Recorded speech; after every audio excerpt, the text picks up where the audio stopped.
Hey, everybody. Oh my gosh, I can't believe it's Wednesday already. I had such a crazy day. Like, seriously, I've been running all day, super productive, really happy about it.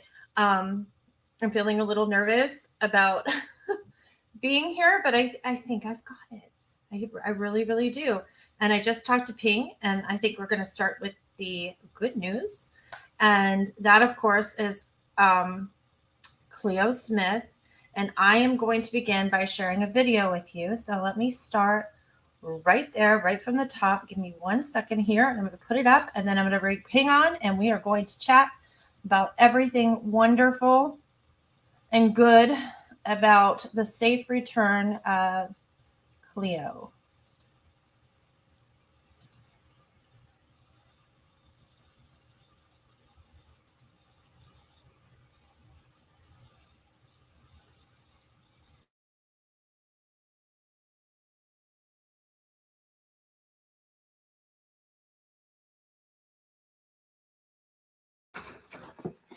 Yes. Cleo, my name's Cameron. How are you? Are you okay? We're going to take you to see your mummy and daddy, okay? Is that good? You were there when Cleo was found. How was your emotion?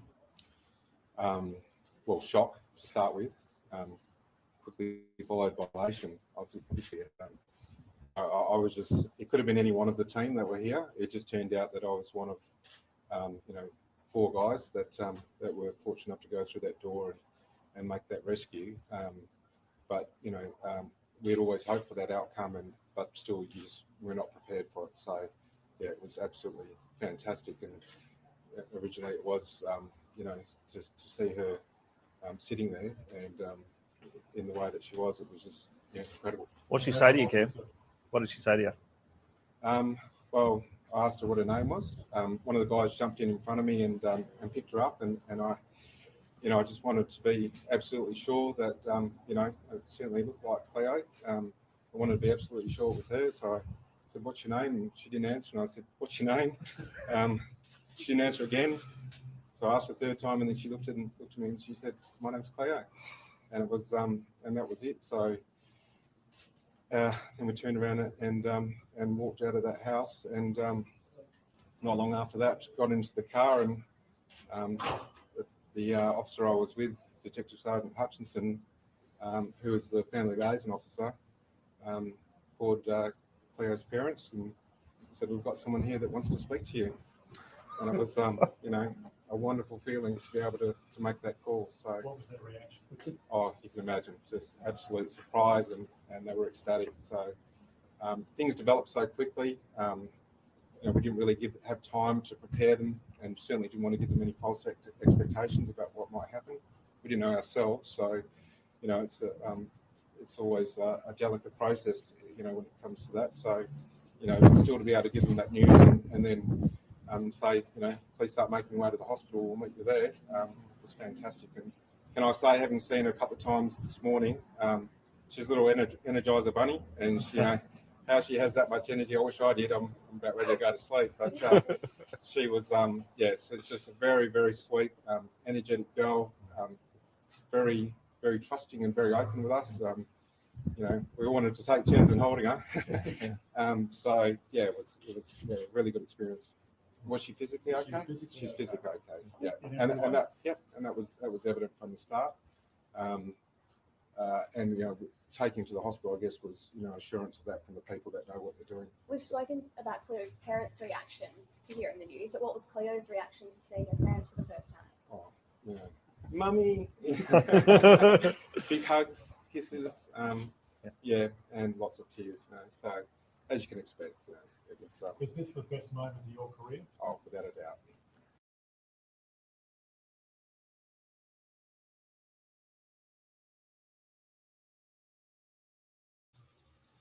So there you go. Absolutely amazing. I've said this in a couple places, but I really think that the U.S. could take some notes, not only in investigative techniques, but also in the human side of doing press conferences. It's really hard not to cry. So this time I'm going to bring in Ping, and we are going to discuss some of the other updates in this case.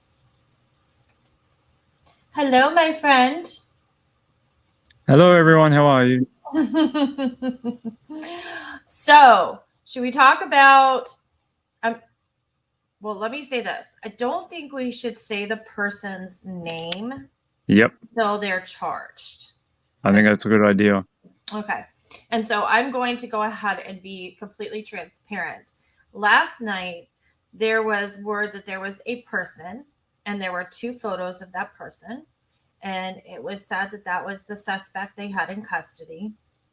And so I checked a news source, confirmed it, posted it, and then found out that it was incorrect. And so at first I thought, well, I'll leave it up and put a retraction because I don't like to dirty delete. And if you guys know what dirty deleting is, it's when you try to cover up the fact that you made a mistake to save face. I'm not a big fan of it.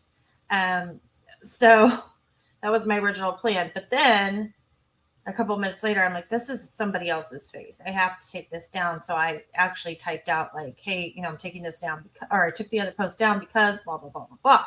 So my understanding, if this is correct, is that they have somebody in custody and that person made an attempt on their own life.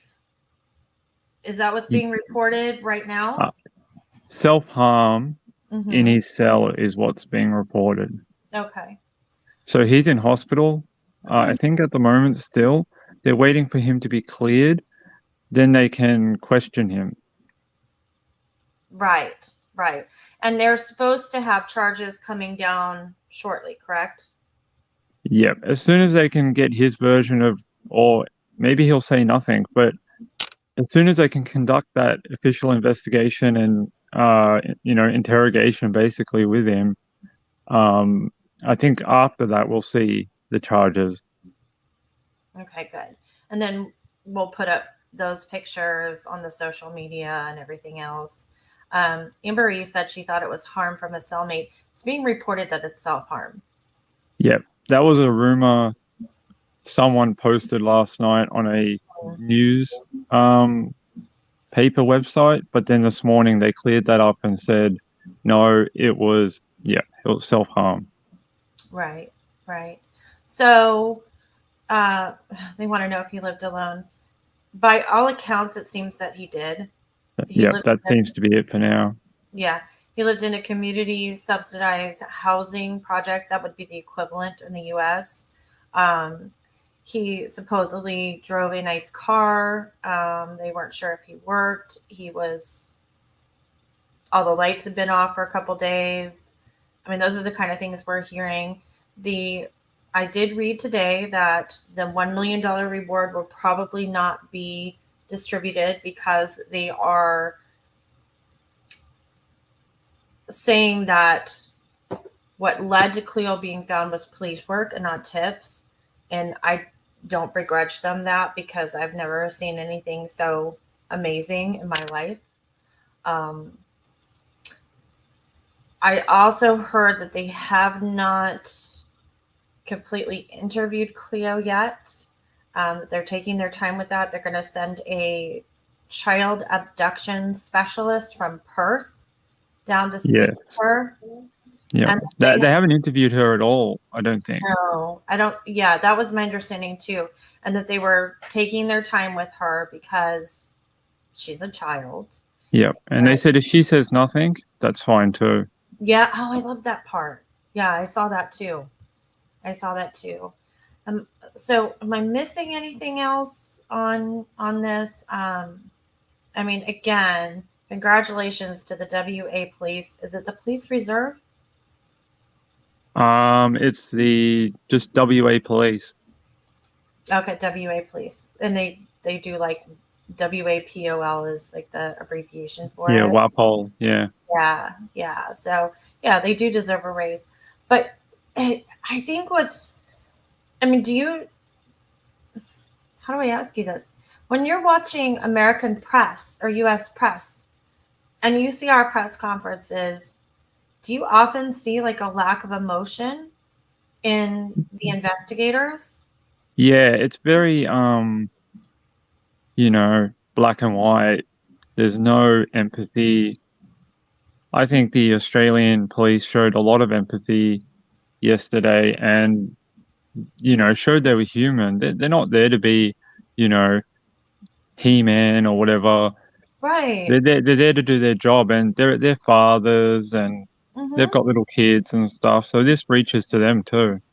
And it shows because was it Cameron, the one that when in the clip that we just showed, the main one that was on I think so. when he is speaking and he cracks a smile of like joy or, well, it's joy. Everybody else around him does too. They're all like just beaming, and he has a sense of humor about it. And he has a way of telling the story that's so, for lack of a better word, so human, so relatable. And I don't really see that here. And it's nice to see that side of law enforcement. And I, of course, I'd have to watch other stories, but I think that we might have a better relationship with law enforcement in the U.S. if they showed their human side more, if that makes sense. Yeah, it does. And I think you can even look at the video where they rescued her, like how gentle they were.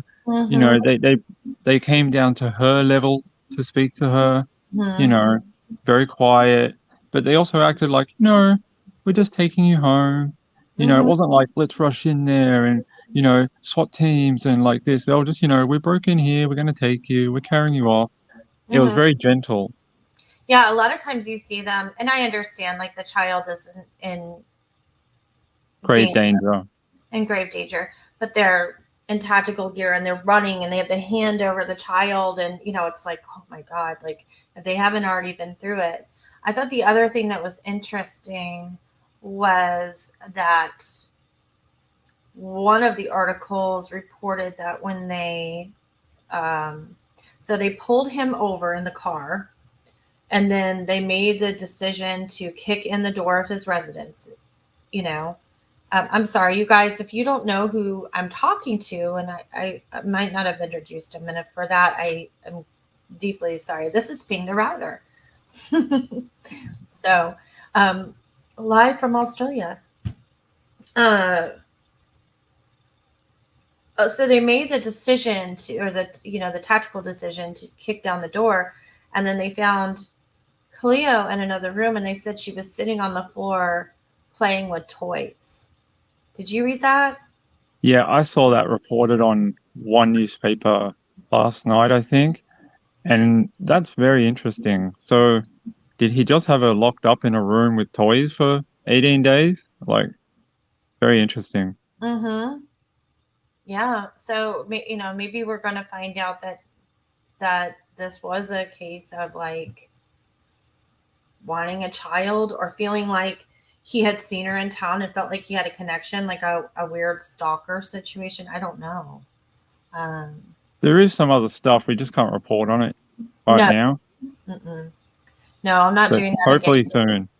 Can you explain to people what, I mean, I know we touched on it last night, and I can pull up the exact language. In fact, let me do that so that I'm using it properly. Because I did have somebody comment on my Twitter and, explain to me how serious it was to like post those pictures, blah, blah, blah, not blah, blah, blah, but without, let's see. He said, Australia has very strict laws that prevent discussion of a case and often identification of a suspect as soon as charges have been laid. It is done to prevent prejudice. Sometimes trials here in Australia have been aborted because of social media reporting. Is that your understanding of it too? Yes. That's what I was trying to explain yesterday when the name was getting around. But, I live here, so I can't I have to abide by the laws here, Right. even though we're on an American show. It's your show. Right. I still have to. They could come after me. So yeah, Sure. that is 100% my understanding of it as well. Yeah, because I did have an attorney, I did have an attorney. I had to make sure I was being correct with that. Tell me that they understood, like once they read that, they understood it. But for the U.S., it wouldn't be illegal, but it would be, if I truly respect the law and want this person in custody, that I would abide by those too. And that was ultimately like the decision that I made. Not that I was even struggling with taking it down. I mean, once I found out that a particular news station had supplied the wrong photo.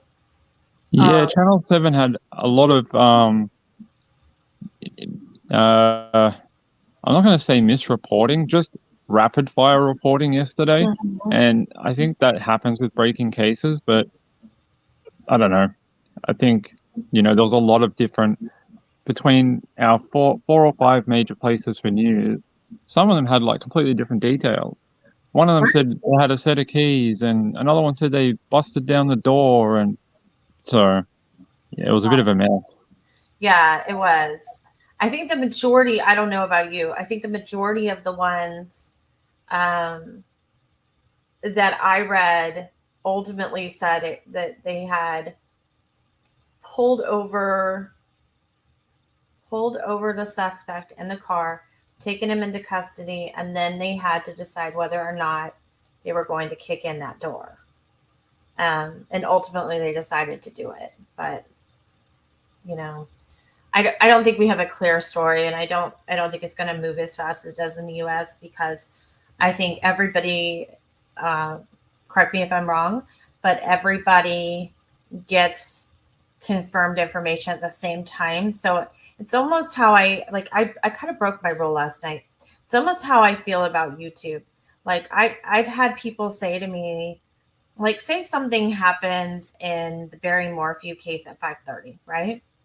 And I don't talk about it till midnight.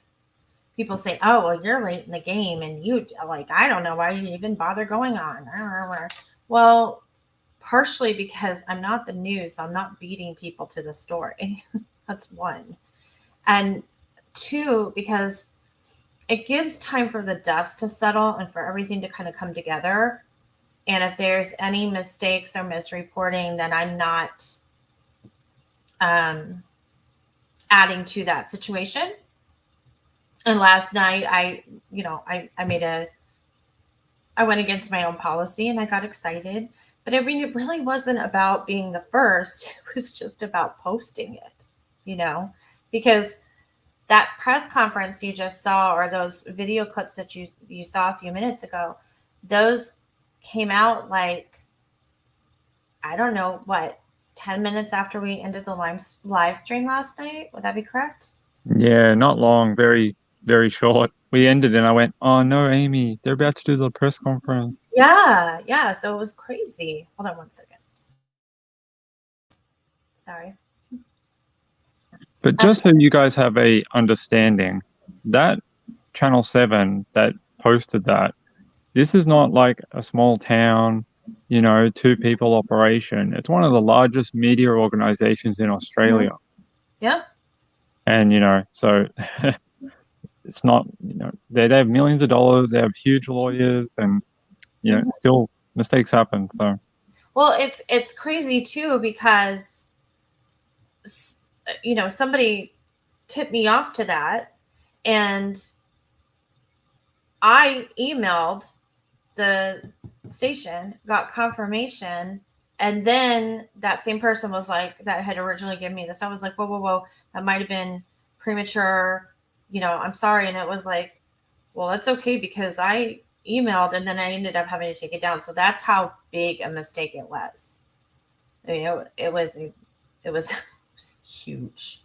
that person will remain unnamed. Stop. Out the window.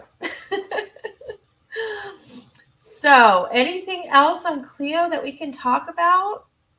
Did we cover everything so far? We're waiting for charges to come down. We're waiting for I them think to. right now it's a waiting game. Mm-hmm. I think you're right. Oh my God, if my kids don't quit breaking my glasses. Anyway, I digress. Ree is asking a question. Does it take a while to get to trial in Australia?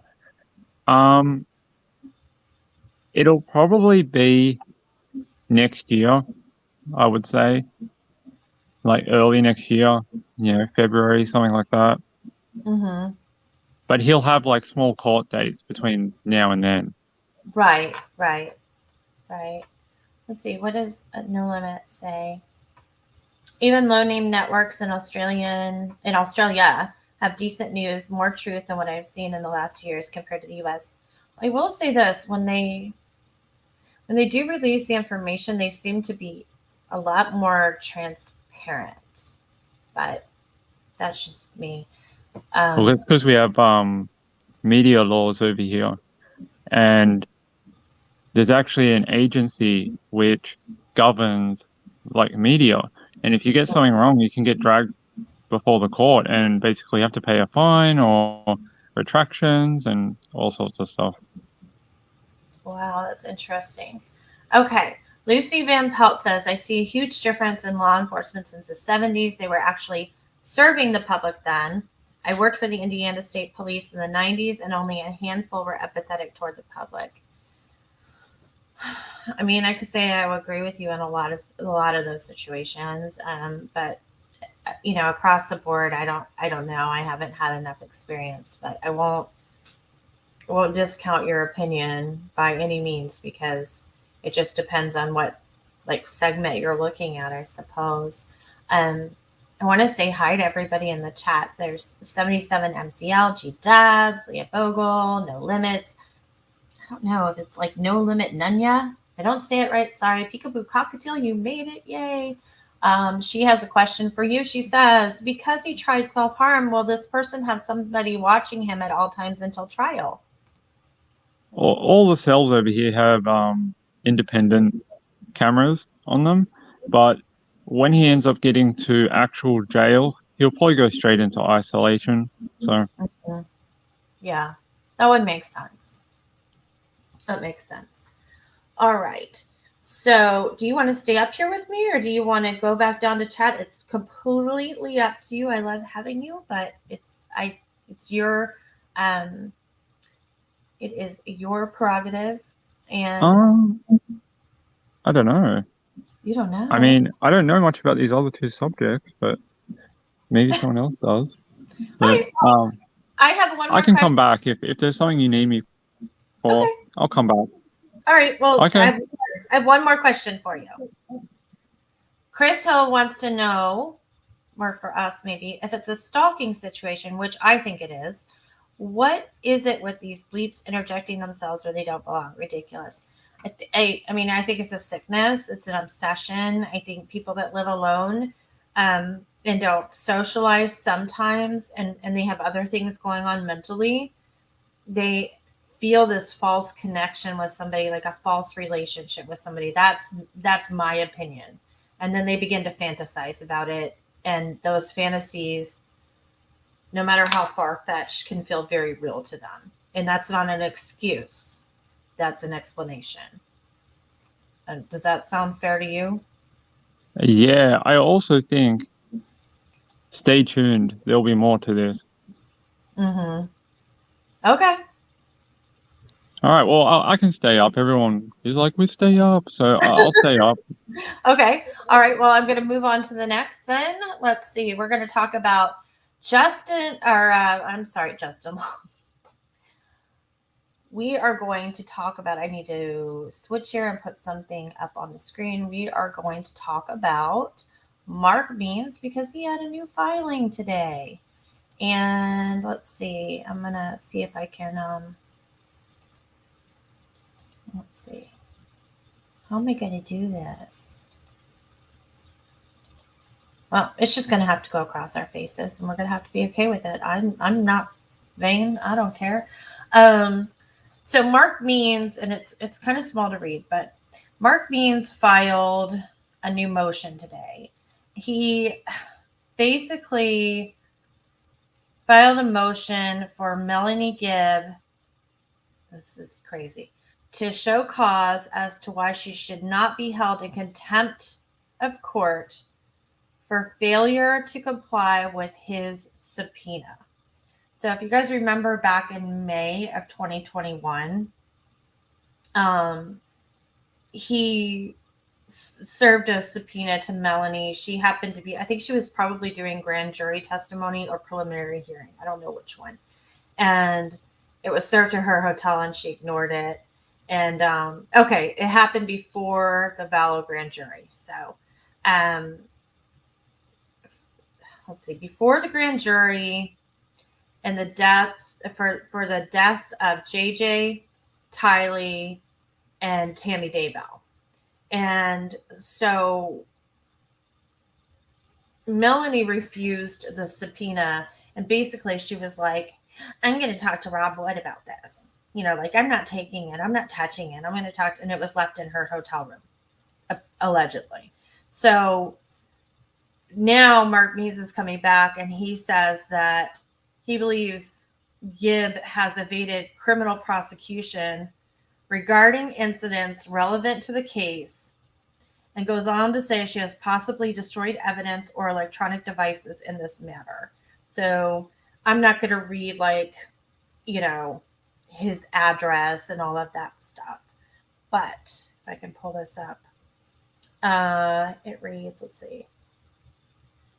Comes now the defendant, Mrs. Lori Vallow, and move this court pursuant to Idaho Criminal Rule 17 and other applicable rules, laws, and statutes to, let's see, to order state essential witness, Ms. Melanie Gibb, hereafter Ms. Gibb, to show causes why she should not be held in contempt for failure to comply with a lawfully served subpoena.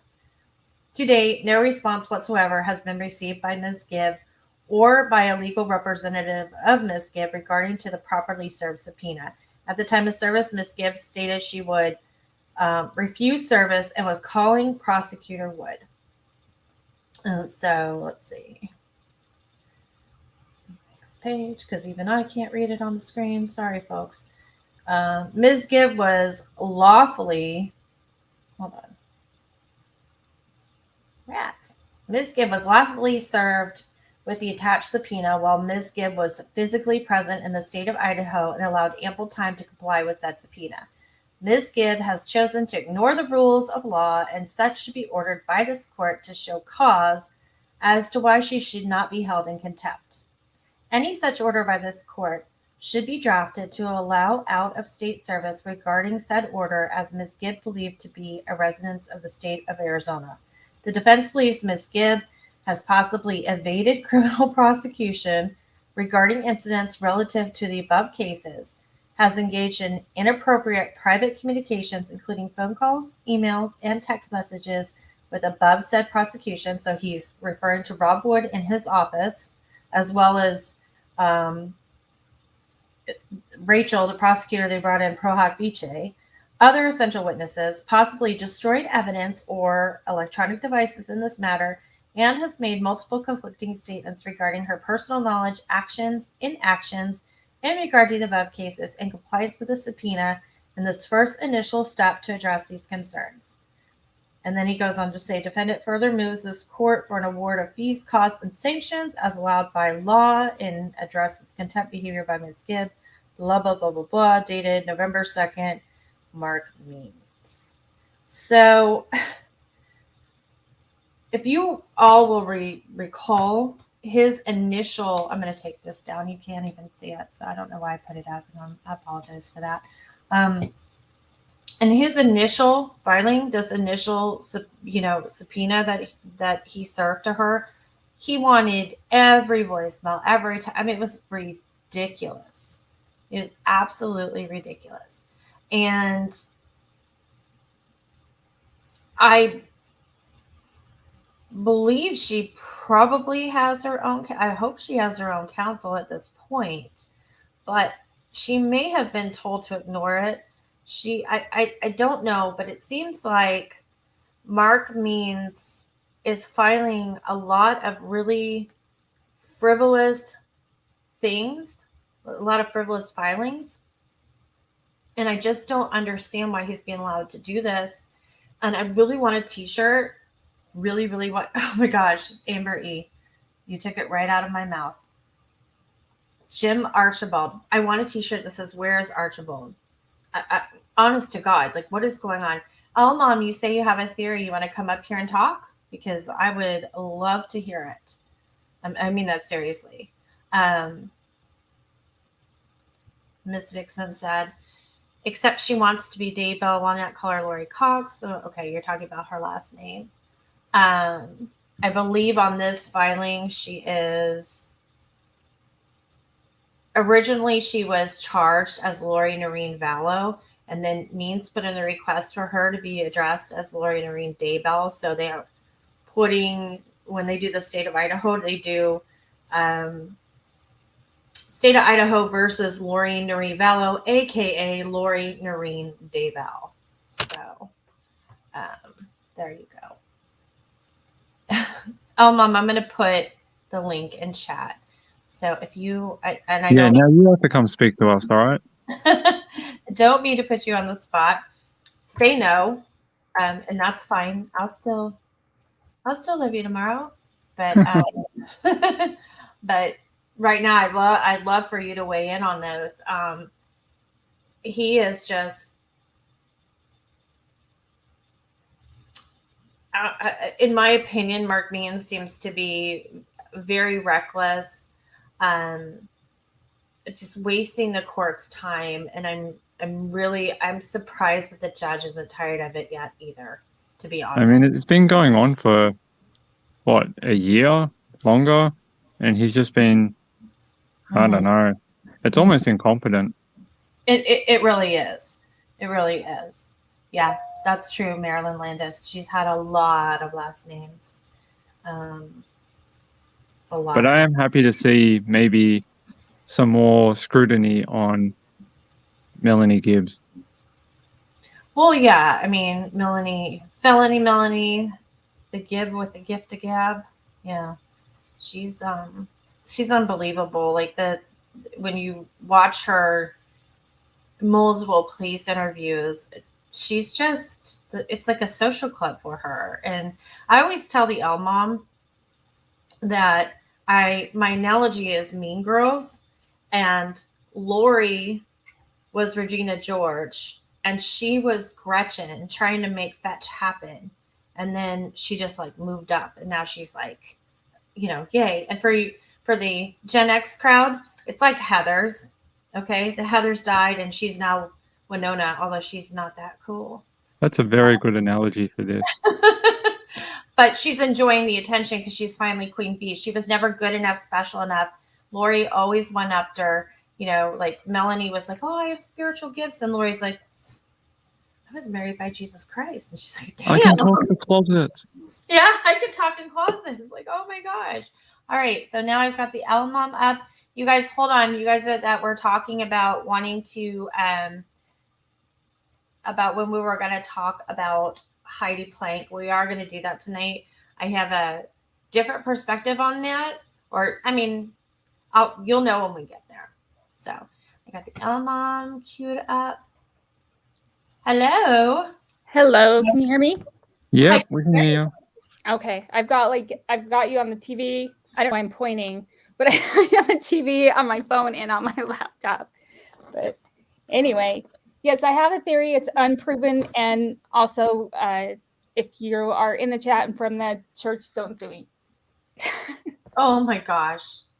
I think here's what I'm thinking.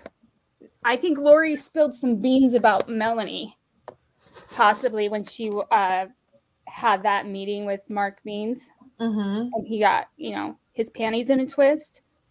So I'm wondering if that's why all of a sudden we're seeing this new filing. I kind of think he went home after that and just started filing stuff like a manic high or something. Yeah, I think he just likes to file things, to be honest. He's like, oh, my name's on paper. Ooh. Yeah. You know, I mean, it, I can't say this like officially or any, I mean, not officially. I don't know the word I'm looking for, but to me right now, it's like borderline harassment. And I think he needs to be careful with that. Because it's just over and over and over with Melanie Gibb, and it's like, come on. You know what I mean? Like, you just it needs to stop. It's becoming, I mean, if this was on it, like in a courtroom and he was constantly coming back, it would be badgering, right? Yeah. Well, I have a question because I'm not as good on the legal side, but if Lori spilled the beans to McConkey, if she talked to McConkey even, and it's possible, anything is possible. Yes. If she spilled the beans about someone else, could McConkey disclose that? Like, would there be any issues there, or could he have possibly contacted Archibald? Because I guess Mark Means was pissed because, you know, he wasn't allowed in the club. So yeah, I think that could be it. I think that if you're say, so in speculation world, okay. Yes, we're in speculation. We're in speculation universe. Okay. All right, cool. So in speculation world, Lori actually calls McConkey and she tells him some things about her case that she would only tell your attorney because I just don't know any better, you know, because I think I know the church and McConkey tricked me. He pulled a fast one. And I have ideas on that too. You and I have talked about them. I mean, yeah. I think this is a good time to say them. I think there's a scenario where Lori might have said things to McConkey. It got back to Mark Means. Okay. And then Lori, the ultimate manipulator, instead of owning up to talking to another attorney, she made up this story about how her clinician forced her to call and blah, blah, blah, because that's what Lori does. Lori lies. Yeah. So, and this group that she's with, they are well connected. mm-hmm. So it's not completely crazy to think that she may have maybe not known him personally, but enough that someone would give her his number. But yeah, I just thought, and the other thing I thought is maybe she's trying not to be in trouble with Mark Means and is like, okay, I'll tell you something that Melanie did. But I think she's the type of person that would just like, if she felt she could win something, she'd throw anyone under. When she's done with people, she's done. And Melanie has nothing to give her anymore. So why not just completely sell her out? Oh, yeah, totally. I mean, Melanie doesn't have her back. So, and she, as incompetent as she is, she seems to be aware of it and in a, to a certain extent. But so, okay. So if Melanie was talking, or Melanie, let's reset. I know. If Lori was talking to McConkey, there was no attorney-client privilege there. And McConkey went to Archibald, which is the other attorney working on Lori's defense, who doesn't seem to be working in tandem with Mark Means. So this might be a power struggle thing. I think that, yes, it's very possible that Mark Means is filing these things now just because it's like, why didn't he come to me? I'm the person. I'm the main character in this story, or I'm the main legal defense character in this story. Why didn't he come to me? And I think it's also odd that Archibald is staying so quiet and not, which is probably good, from, probably what they should be doing. But it's interesting. Yeah, I would be more, I'd be more inclined to believe that she didn't talk to McConkey in his professional role. And I don't know what the laws are around that. If she knew him, that it was more like a personal call, how you talk with your friends who are lawyers and ask them for advice. I don't know what the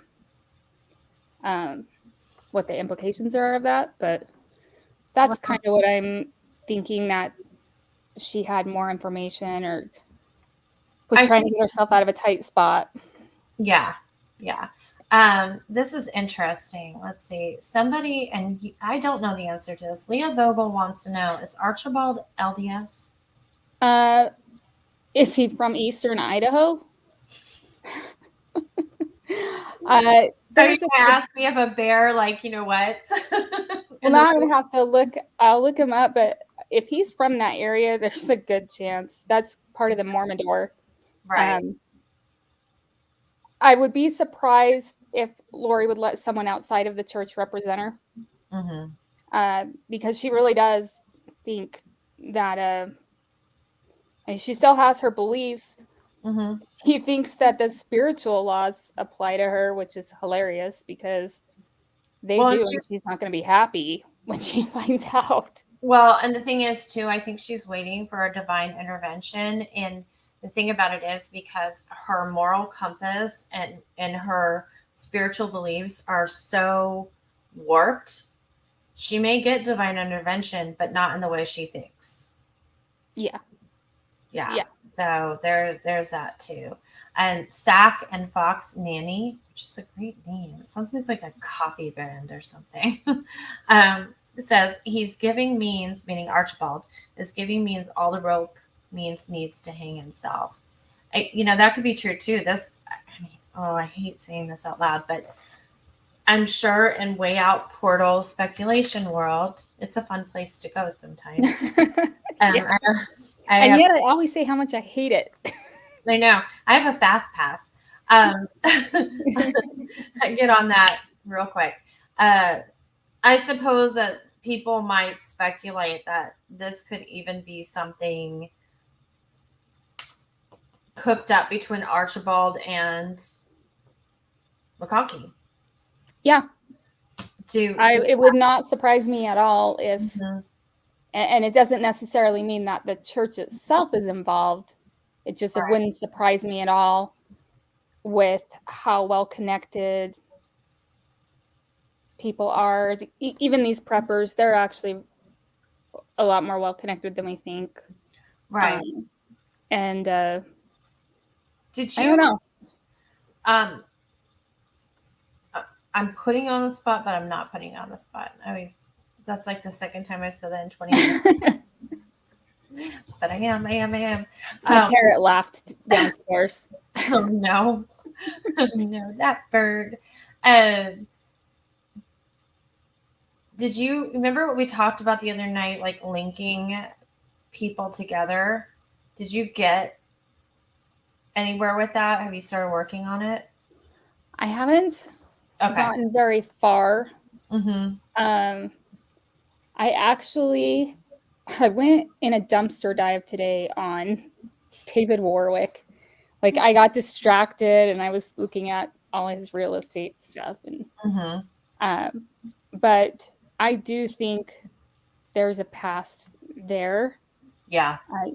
Usually when people hate the church that much, they're like, they're ex-Mormon. Like, they really, really go after the church. Or I should say, if you're angry, people.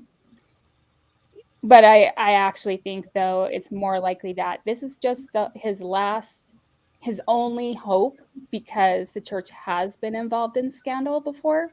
Right. And so he's like, I can just throw this and see if it sticks. I just want to raise enough doubt that I can appeal, or like the Lafferty brothers, they raised that issue. Ron Lafferty said, I'll never get a fair trial because we're in Provo, Utah. And so I don't know if he's taking a page from that kind of playbook. I don't know why he's going to show his proof. Right. Real quick. Sack and Fox Danny says that's my Native American tribe. That's really interesting. Oh, Ute or? Do you see it up on the screen? She says, by the way, Sack and Fox is my Native American tribe. That's really interesting. Thank you for letting me know. Oh. See, You learn something new every day, and now I have to write in my book because I'm a dork and because I want to know Sack and Fox. Because Candy Williams just said, I just watched a movie about an amazing athlete, Jim Thorpe, who is Sack and Fox. I've never heard of that before. I That's haven't either. really interesting. Thank you for sharing that. I wasn't making fun of your name at all. I thank you for like enlightening me. That's really cool. Okay. So, as long as we're talking about David Warwick, I don't know if you have thought, yeah, I don't know if you've thought about this or not, but you remember the weekend that Melanie and David were at Lori's apartment, staying over, and Tylee's room was empty, and it was not sleeping in the same bed, sleeping in the same bed. Right, exactly. Yeah, but we weren't, and it doesn't count if it wasn't moving. Yeah. I'm not going to say the word, but if the bed's a jiggling, the warrior may win. So, anyway, that weekend, stop it, Ping, stop it. I see you. I didn't do anything. Yeah, right, it's right here, red-handed. I can't ever look at the chat because then I just am like, what would you ask me? But yeah, David Warwick. Yes. Just Okay. evil. So there's this whole thing about how Chad wanted to show David some property that was like adjacent to his property, right? Yeah. And then it was like, but Lori didn't go out with them because she stayed behind. And then she may, or it's still unclear to me if she made it out there or not. But I always in the back of my head thought, like Melanie, I mean, of course, this is according to Melanie Gibb. Melanie says, well, David was like kind of like not really looking for anything, but he was willing to look at the property. And I always thought that Chad and Lori lured David and Melanie out to the property so that maybe they would be seen there, or there'd be something there where when the kids were found later or whatever, they could be like their digital footprint would be there too. Yeah, I actually, so have you heard that 4-hour audio of him? I haven't yet. I know everybody says like clean your house to it, or like, work on your bunions or whatever to it, and like that listening is more painful than the bunion. I don't know. Yeah. Well, I actually found some documents too that like summarize it. Just Google gave me lots of gifts today. I think that's the only one I haven't heard. I'm pretty up to date on everything else. That one, I just haven't. You guys, if you have ADD, like, I'll just a side note here, anything over like, I don't know, an hour and a half and you've lost me. And even then it's hard. Like sometimes my husband will hand me like a 4-minute video and I'm like, it's like my rule for that is like 45 seconds. Like I can't. I was super sad when TikTok went to 3-minute videos. I was like, I can't do that. Oh my God. I can't either. I was watching one the other day and I started getting this, like literally, like so I'm watching, like here's my phone, I'm watching. And then I'm like, because I'm looking at and I'm like, why am I shaking? And I'm like, because it's been on 2 minutes. I'm like, it's been more than a TikTok. Now we're in a TikTok tick, and that's just wrong. And now I have to go arrange my pantry and my day. Like, I'm just not, No, I think normal. Yeah. I think he was looking for property because in this audio, and it's over on Difficult Research on her channel for anyone that doesn't know where it is, but it's a 4-hour audio, and it starts off by him saying, I know we don't have a lot of time, so I'm just going to talk really quick. And then 4 hours later, he's done. But it's very, very interesting. He talks for the first hour or two, and then they start to chime in. It's just one of these like little conferences and feeding off each other, same stuff we've seen. But he is so into the tent city thing. so into the tent Oh, city. yeah. You know, he talks about this vision he had where they were in a tent city and everyone that left the tent city got burned at the stake. Like, this is things, he thinks this stuff is real. He thinks his dreams are predictive. Although what's really funny is that his dream had President Clinton in office and it was like 2016. So T-Dubs, the 4-hour interview is with David Warwick, who was Melanie Gibb's boyfriend at the time. Before the children died, before Lori, or before I should say, before the children disappeared, and when Lori and Chad were, before they were married, when they were doing the podcast, when they were doing Preparing the People, when they were doing what's the other one, A Vow, all of that stuff. And David Warwick was heavy into the tent cities and stuff. I think he and Melanie fancied themselves of being like, welcome to Fantasy Island. Oh, You know? I'm convinced this was a power struggle. Oh, That it was David and Melanie v. Chad and Lori, yeah, and I think they you're right. just happen to be crazier. Because it's just on a lot of the Preparing a People stuff. If you go back and look at old flyers, you'll see David Warwick. There's one spot in May, and we've seen the text. Remember when they're talking about like she can't go to Utah, and they were like planning this Preparing a People conference. I still have to look into it, but that weekend in May, it said on the flyer, Sean Littlebear and David Warwick will be taking Chad Daybell's place this weekend due to a family emergency. And I was like, very interesting. We're gonna check on that, but yeah. So that's my thoughts.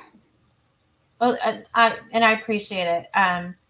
Sherry runs late. If you need a flow chart with names, like if you're being serious, I have one. I can post it.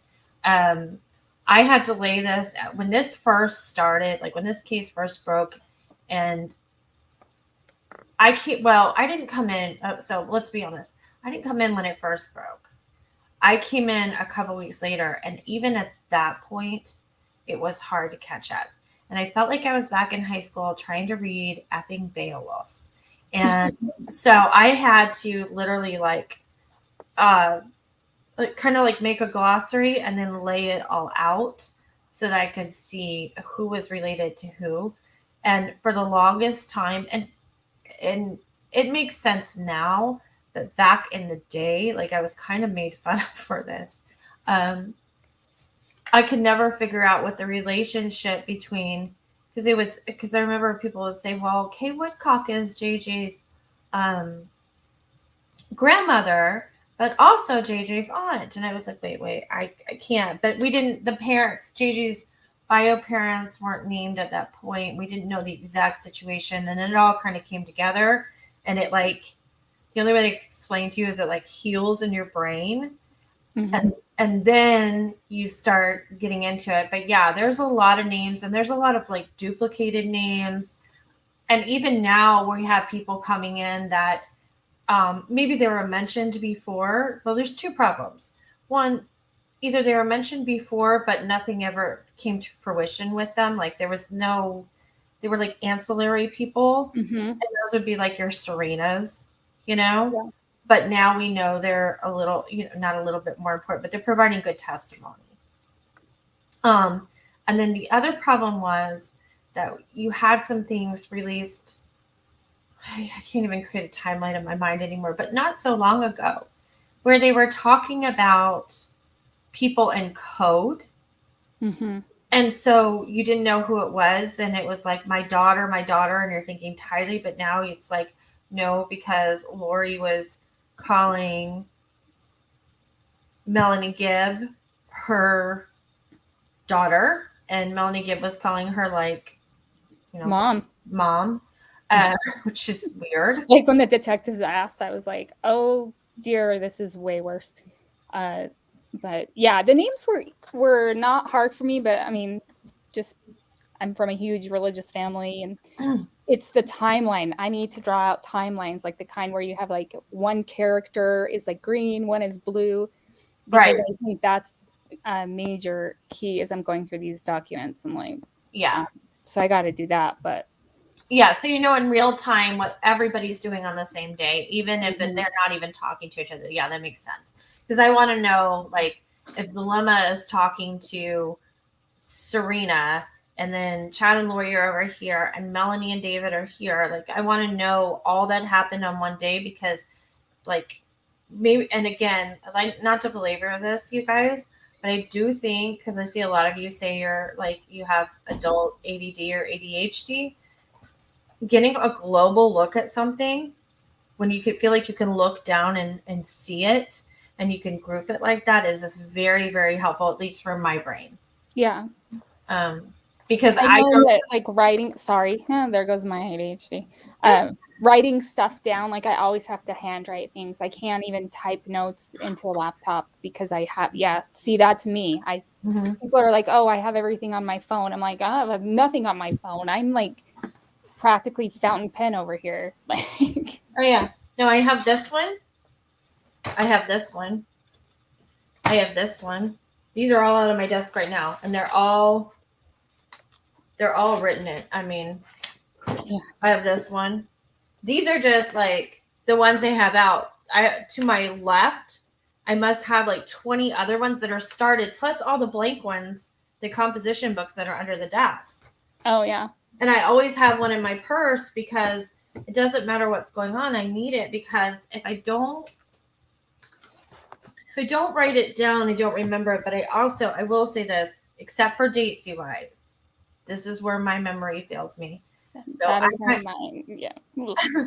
I would say that 90% of my memory is photographic. So like when I'm done with this tonight, if you were to take this sheet of paper with me and quiz me on it, I could probably tell you every single thing because I'd be reading it out of my mind. I always did well in school because of that, and I retain it. I like file it away and I retain it. Dates, for whatever reason, don't work for me at all. Yeah. I can never remember them. So having a timeline and memorizing the sequence of events rather than the days and the dates serves me better because I can always go back and have one point of reference for the dates and I could pretty much put the rest together. Does that make sense? Yes. Yeah. Yeah. Which is What's surprising. going on here, Sherry? If you don't hear from me, send someone to come find me and look beneath the bed. I'll be rocking in fetal position. Why? Don't say things like that. Do you want to put a shield over her? She says, I write everything in when I'm taking classes to keep my degree current. I would be given a study guide, but I stopped writing everything down. Same with same. Same. Like I'm in grad school and I write in a mead. Like I can't keep anything on my laptop. Mm-mm.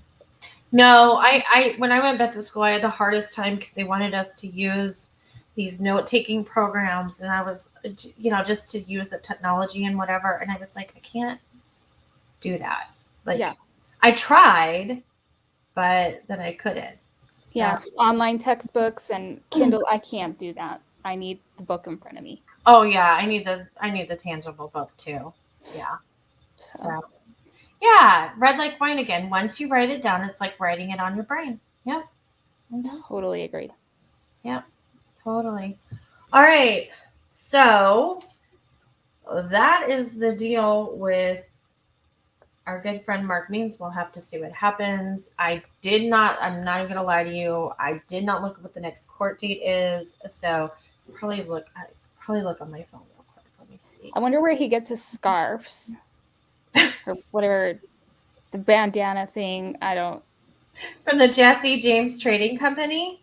He looks Yeah, like that one. I was like, I know you live in Idaho, and I don't mean to be disrespectful, sir, but when you walk into the courtroom and you look like a bank robber in a middle school play, I doubt your intelligence. I know. It's crazy. It's like he does. He always looks like he's about to rob a bank. And it's like, why is he wearing, what do they call those? Here they call them gaiters. Yeah.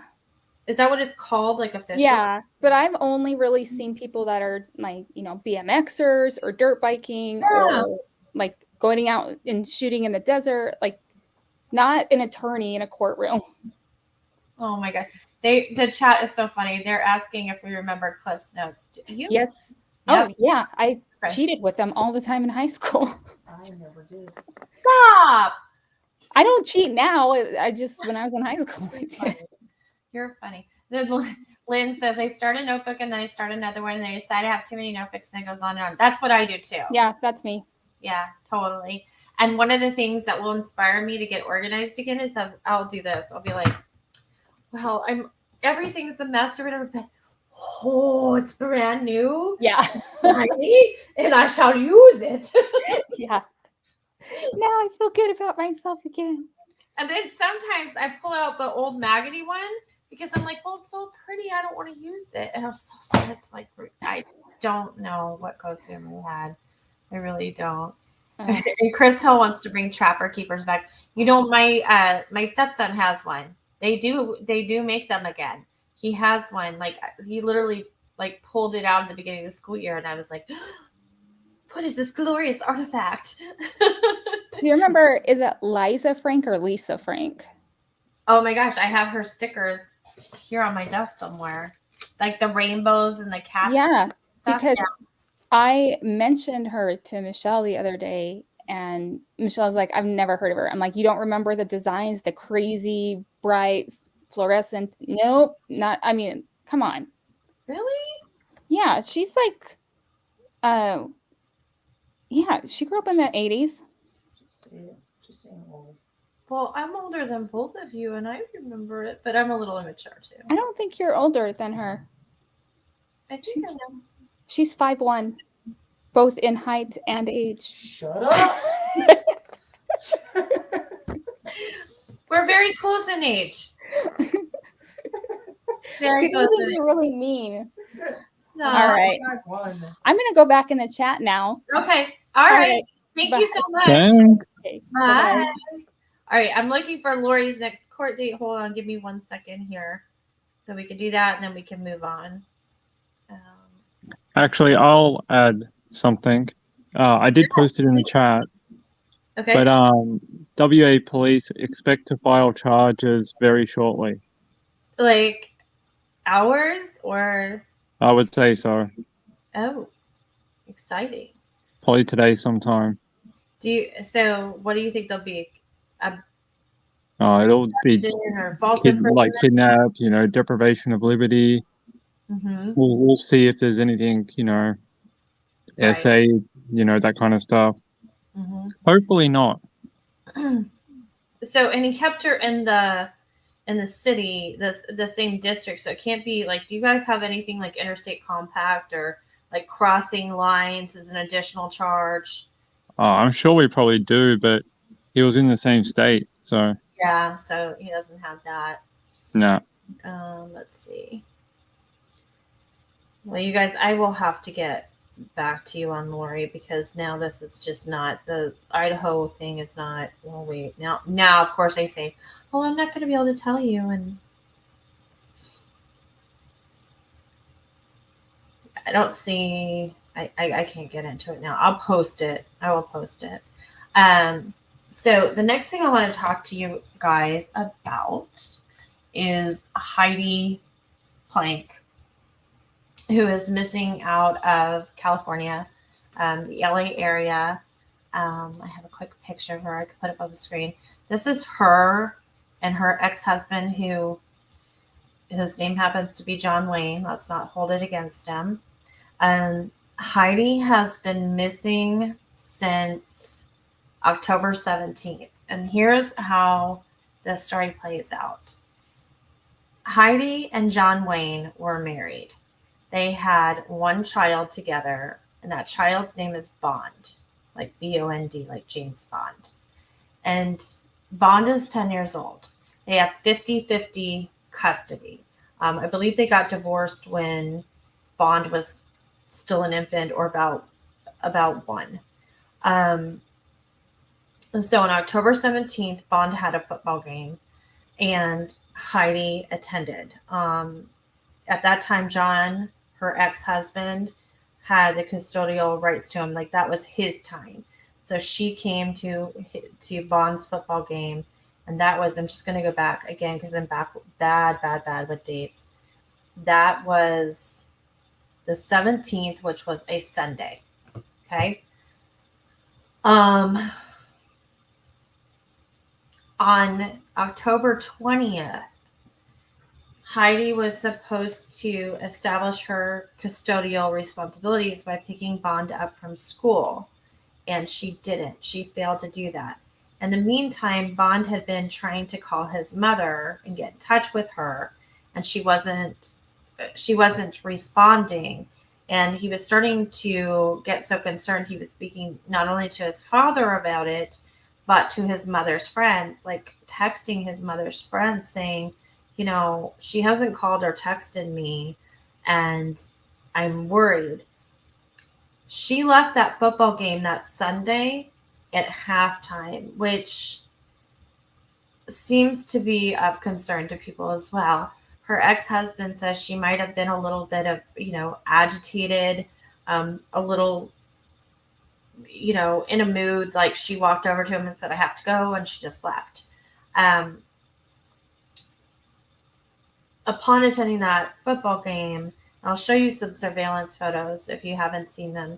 She left her home with her dog, whose name is Seven, and got into a Range Rover. And what she had with her is a small, like, handbag, like one of those little ones that goes over your shoulder, but it's, only really big enough to hold like a cell phone or something like that. And after leaving that football game, that is the last time that she's seen. So on October 20th, the Wednesday when she fails to pick up Bond from school, which is completely out of character. So this is like the second thing that's out of character for her. One is to being out of touch with her friends. Two is to be definitely to be out of touch with her son, because she had a regular relationship with him and it was her only child. And she did have 50% custody. Now she's not picking him up from school. Her ex-husband, John Wayne, reports her missing. Upon reporting her missing, it is found out that on the 17th, we'll go back to Sunday, this is very confusing, but on Sunday the 17th, the dog that she had with her, Seven, was found on the 28th floor of a apartment building that she did not reside at. She had her own residence. She lived in like a $1.7 million home down near Culver City. And this was like 12 miles away, which in LA time, for like people that haven't been there, 12 minutes is like, can be like 45 minutes to an hour. So a luxury apartment building that had incredible security, meaning you had to have a key card to get into the parking garage, a key card to get into the building, a key card to go to a specific floor, incredible security. And this dog is found wandering the hall.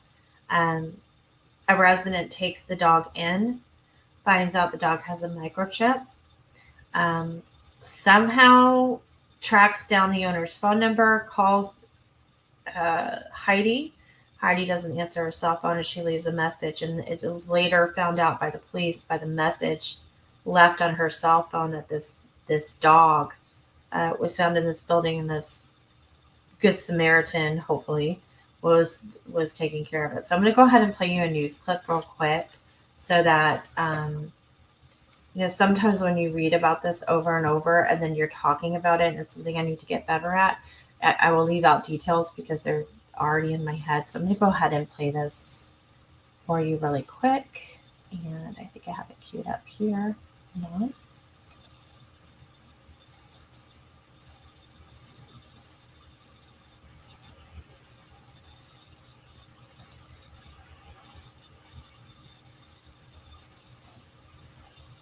It's not that one. It's this one.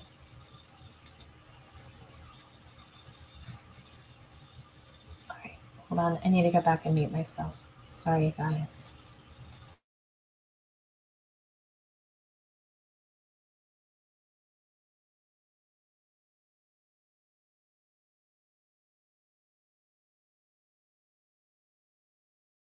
New clues in the search for Heidi Plank, a Los Angeles mother last seen more than 2 weeks ago. I miss my friend. Our number one priority is finding a Heidi. Her dog unexpectedly discovered in this high-rise building, a dozen miles from where Plank lives in Culver City. But she's nowhere to be found. Her son texted me and said, hey, have you talked to my mom? I haven't heard from her. Can you go by the house? And I did, and she wasn't there. Her car wasn't there. According to LAPD, Plank was last seen on this security video with her dog on October 17th on her way to her son's football game. She shares custody of the 10-year-old with her ex-husband, Jim Wayne, who she saw at the game. She left halftime at the football game, and we haven't heard anything since. 3 days later, it was her turn to pick up her son from school, but she didn't show. Still can't believe she didn't show. It's just that's what I'm saying. It's like, yes, I am the ex-husband, but she would have shown. So I knew at that point in time we had a serious problem. And I've seen her with that boy. She would never, ever just leave him like that. It breaks my heart when I see him and when we all see him, because there's nothing we can say or do or say to him or promise that, hey, we're sure, baby boy, that mommy is going to be here tomorrow. Wayne filed a missing persons report on October 20th. He says LAPD detectives found her phone and laptops left behind at her home. One of Plank's friends told NBC that she had once picked her up at the residential building where her dog was found back in 2020, but that no one knows anything more about her connection to it. This dog was actually through 4 layers of security to get into that building. So somebody has to know something. So we need to know how the dog got in that building. We reached out to the building's management team, who says they've been working with LAPD. I believe some type of foul play. Something's definitely wrong. Something's wrong. All right, Maura joins us now live on set. So, Maura, I got to ask you, there's a lot of questions in this case. Why is the ex-husband so dead set on foul play happening? Well, there's a lot of loose ends to tie up here. When I spoke with her ex-husband, Jim Wayne, there today, he told me that over the last 2 weeks since Plank has gone missing, he's received several phone calls from a man who claims to be her boss asking for her laptop. Her laptop and her phone, he says, were given to the LAPD in the investigation. They say that it is still very much an active investigation. They could not confirm certain details about the phone and the laptop, but Jim Wayne says it's no longer in his possession. Her family and friends aching tonight on the eve of her son's 11th birthday. Yeah, clearly they are looking for a lot of answers. All right, Maura, we thank you for that.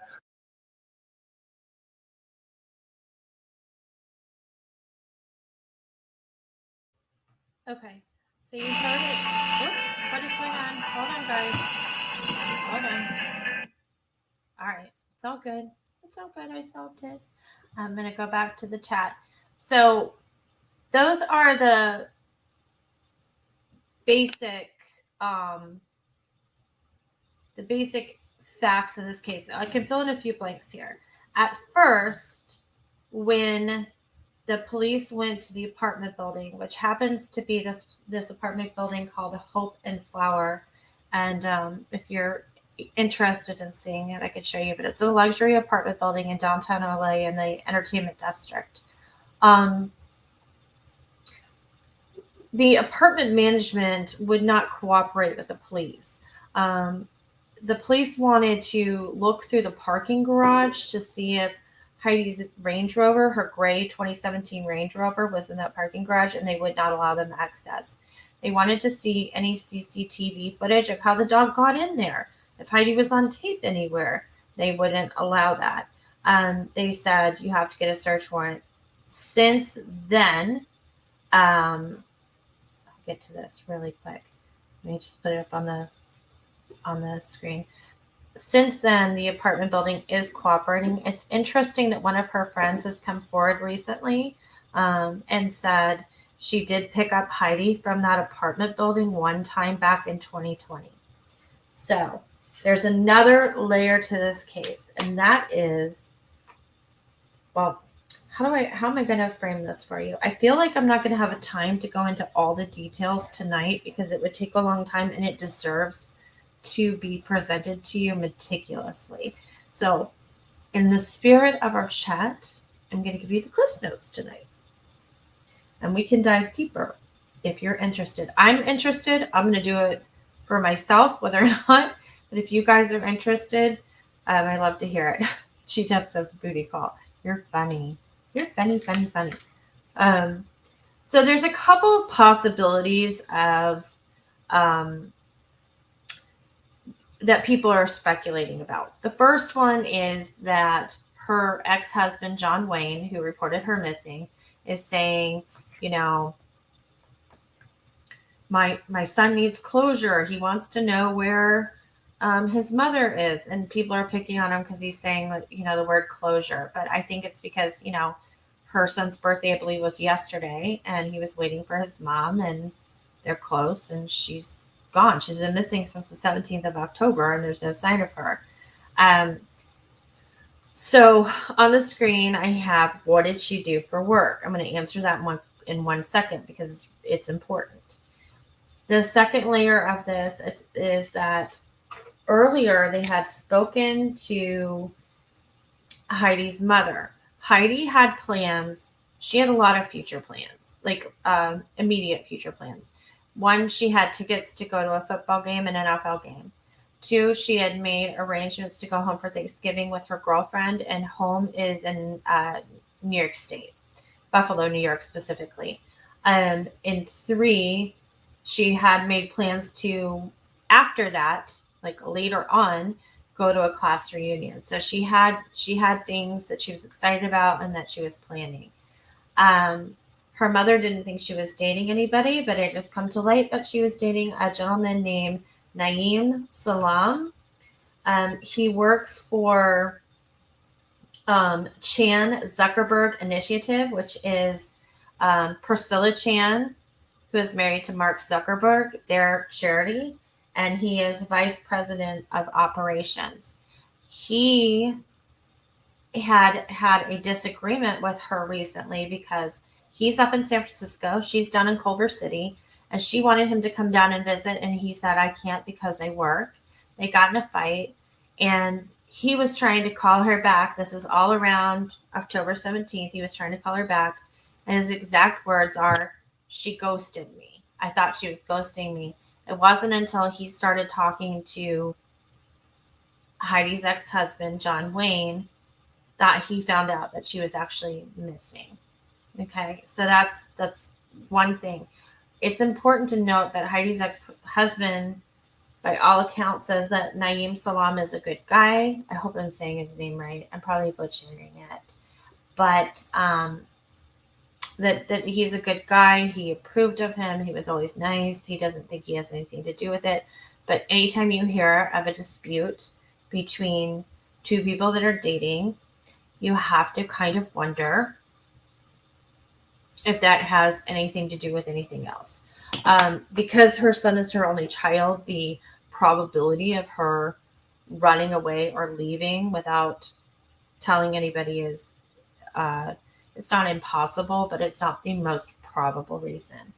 So the third thing that we can throw in here is that Heidi worked for a company called Camden Financial or Camden Capital. Okay, it's Camden Capital LLC. They have a lot of entities. Like, so they have a real estate corporation, they have an investment division, they have a private wealth division. It's when you look it up on FINRA, which is where you look up brokers to make sure they have their license in a good status. And then it will also link you to the SEC.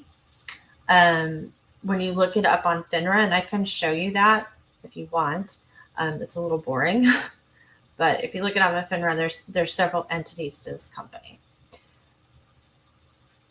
She held the position of executive assistant / controller. Okay.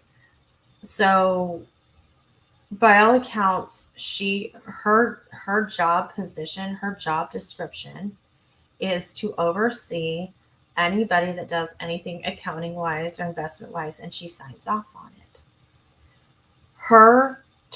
The two main people in this company. This is where it starts to get weird. As of 2019, were two gentlemen. They're both named Jason. One is named Jason Galanis, and the other one is Jason Sugarman. Jason Galanis is currently in jail for stealing $43 million plus another 17 plus million in tribal bonds. So what they did is it's hard to explain, but they took like indigenous people, like tribal people, and said, we can break up your tribe into like stocks, okay? And everybody invests, and then we have the capital, and then you make interest on it, and then you have operating funds. But they never really invested it. They spent it themselves. So Jason was charged with this crime. He's in prison as of 2019, Jason Galanis. And Jason Sugarman got in trouble because he aided and abetted, and he is being investigated now too. What's interesting is that upon further research, not just his Camden Capital, Jason Sugarman had some other investments. And one of them, one of them is, because I want to make sure that I give you the right name, and I didn't write it on my notebook. So there you go. Let's see. Okay. So Jason Sugarman had what they call e-investment.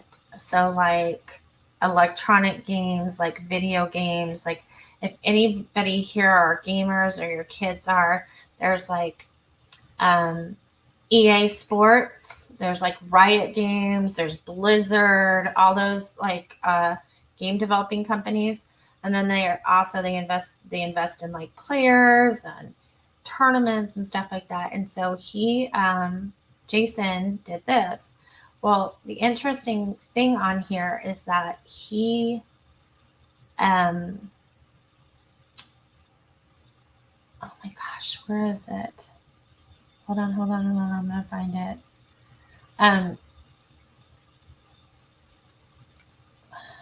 Hold on. I'm hoping this is the right link that I put it on. Okay, it is. Okay. So he had a division he called Evil Genius Games, and he listed Heidi Plank on there as an officer at that company. It is not on her LinkedIn account, but it is on a lot of legal documents. So all these SEC charges, all these investigations that are going down for her boss, Jason Sugarman, she has signed off on the papers. So I guess what I'm telling you guys is the first place my mind went to was Enron, where they set up the executive assistant and controller to be the fall guy.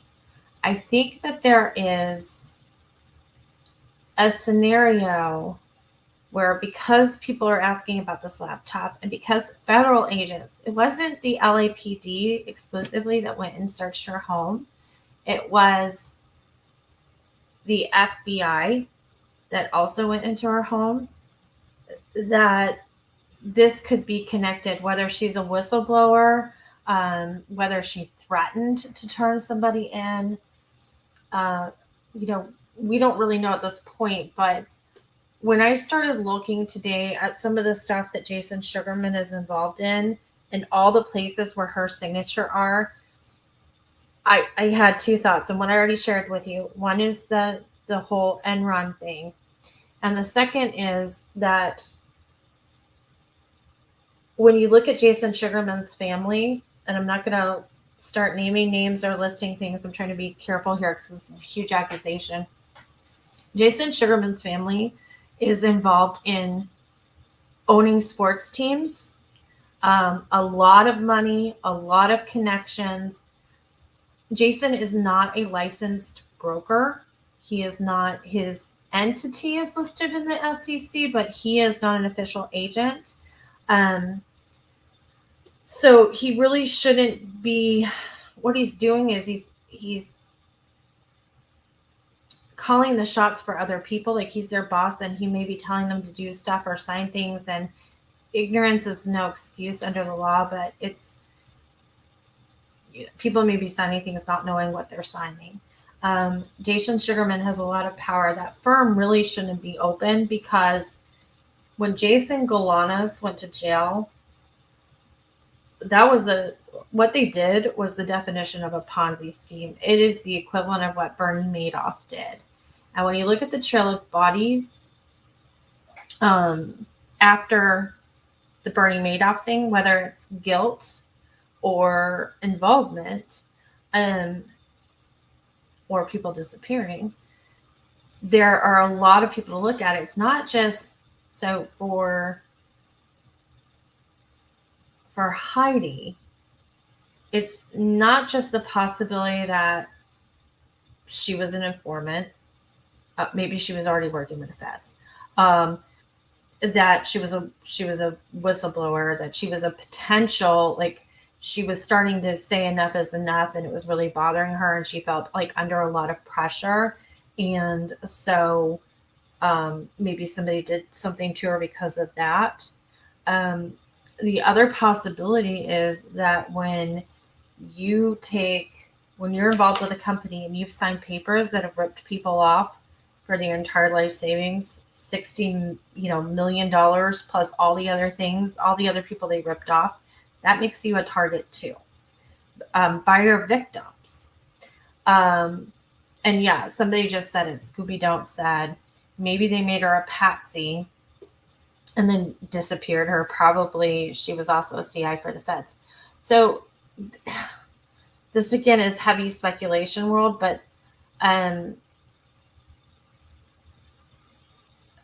I'm super intrigued by this case because there's so many different things going on here. And the more and more I dig into who has the licenses, who signed the papers, and you got to remember, like, when you're dealing with the SEC, this stuff is on file. So you can view all this stuff. G-Dubs, a CI is like a criminal informant, or, she might have been working there. Some people are suggesting that she might have been working in conjunction with the federal agencies, a confidential informant. Sorry. Thank you. That she might have been working in tandem with them. And that's why she disappeared. And then in way off land, which isn't so way off, is there a possibility that because things were becoming so dangerous for her, meaning the agency she was working with, took her in and are protecting her? And it's really, really interesting. There's a lot of power and wealth here, and based on what she'd done in her past, there is a lot of questions about why she was the one signing these documents. So hold on, I'm gonna read I think they have a pretty good clue, though. Find out how that dog got to the apartment.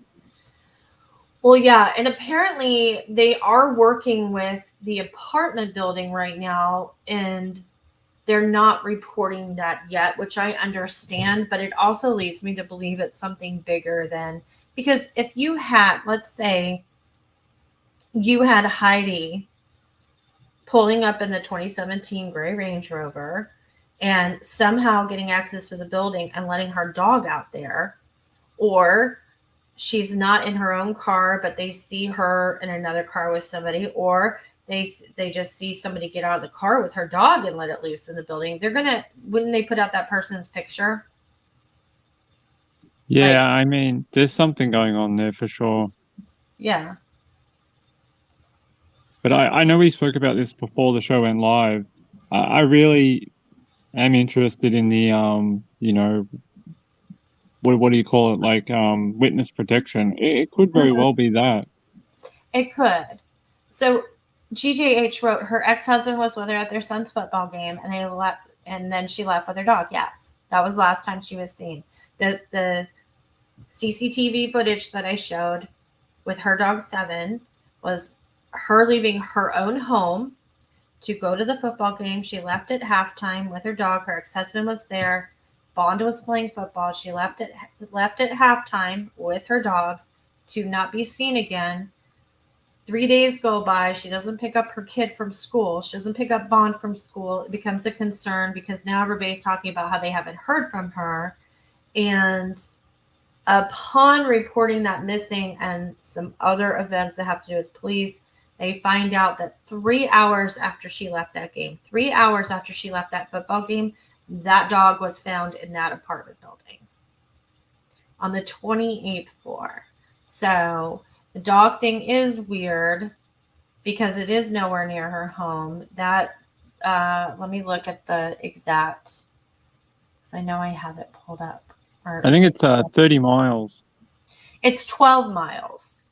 It's about 12 miles. Because I pulled her address to that address, but in LA, Okay. yeah. Because I have it here. It says, I'd like to know how our dog made the 30-mile trek from Downey to downtown LA in about 3 hours.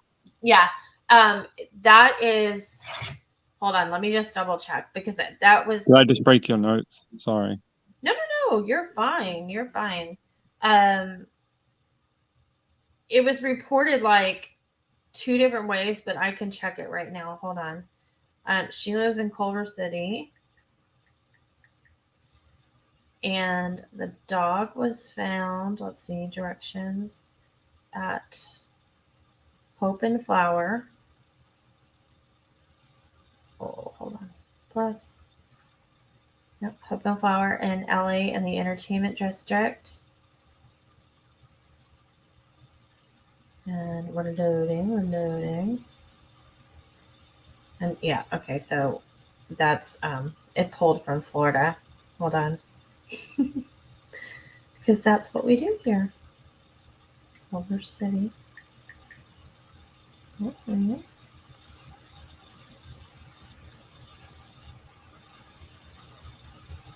Now it's like, why are you trying to do that? People in the chat, are you having a good time? Anything we can do for you? What's that? I was just saying, people in the chat, are they having a good time? Anything we can get you? A water? Sorry.